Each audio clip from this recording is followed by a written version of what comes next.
Assalomu alaykum. Mana shanba kuni bajarilgan 5-operatsiyamizda Xudoyberdiyev mana bugun dushanba kuni Xudo xolisa bugun javob beryapmiz. Kecha bir kundan keyin turg'izib yurgizdik.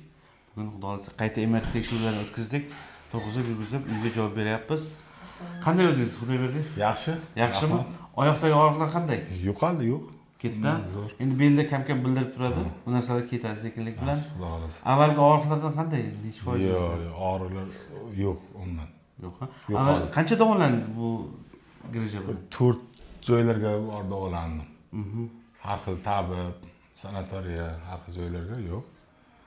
Baribir ketmadi. Mana shilini shifo topdik. Sizga ancha grijangiz chiqib qotim olgan edi.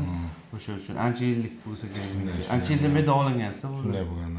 Sizga sog'lik salomat Rahmat, qo'lingiz ko'rmasin. Sog' bo'ling. Mayli, salomat bo'ling. Sog' bo'linglar. Kelinglar. Davo topib ketasizlar. Nasib bo'lsa Xudo xolasa. Shifo topdik. Salomat bo'ling. Rahmat. Navbatdagi bemorimiz, ya'ni 5-operatsiyamiz Xudoyberdiyev 1986-yil tashxisi L4-L5 sohasida sekvesirlangan grija, yorilgan grija ham qotib qolgan bu yerda. Grijasi bemorning o'ng oyog'i doimiy og'riq bo'lgan, bezovtagan. Hozir grijasini olish jarayonidamiz. Grijani topdik.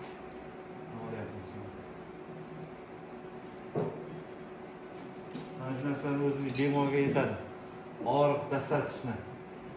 Juda kuchli og'riq, yurilish qiyin, bemor ancha lechini olgan. E'tiborlaringiz uchun rahmat, hammaga sog' salomat. Agarda savollaringiz bo'lsa, kommentariyaga yozishingiz mumkin. Bu videoni birgasi bor do'stlaringizga yuboring.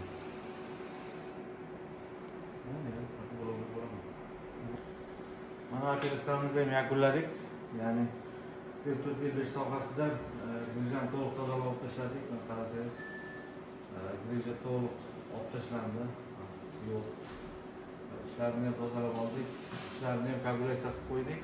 Yaxshi vazir bilan obro'tga qilib qotirib qo'ydik. Bu qaytalanishni kamaytirish uchun. To'g'ri, ko'p bemorlar savol beradi. Doktor, grijani oldirsam qaytaladimi yo'qmi deb. Bu qaytalanish bu bemorning o'ziga ham bog'liq, asosan mehnati, ularning hayot tarzi, ularga ham bog'liq. Bog'liq bo'lmagan sabablar ham juda ko'p. Sababi bemorda harakatchanlik, ya'ni bo'lganligi sababli qaytalanishi ko'krak, bo'yin sohalariga qaraganda ko'proq bo'ladi bel sohasida. Shuning uchun bu qaytalanish bu asoratga kirmaydi. Qaytalanish bu grija paydo bo'lishi yoki bo'lmasligi bu asorat emas. Nervlarni zararlab qo'ymaslik bu asosiy muhim rol o'ynaydi bu operatsiya jarayonida. Bu xirurgga bog'liq bo'ladi. Qaytalanishi bu xirurgga bog'liq emas. O'shani doim aytaman, doim ta'kidlayman.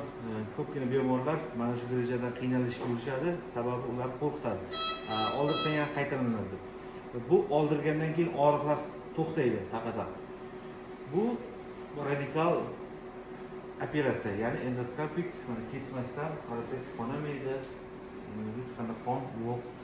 Faqat mana shu ekranda ko'rib, ko'zingiz bilan borib oldida ekanligingizni ko'rib turishingiz mumkin.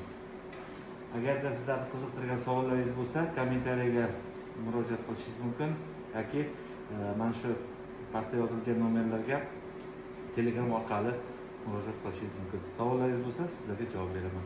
E'tiborlaringiz uchun rahmat.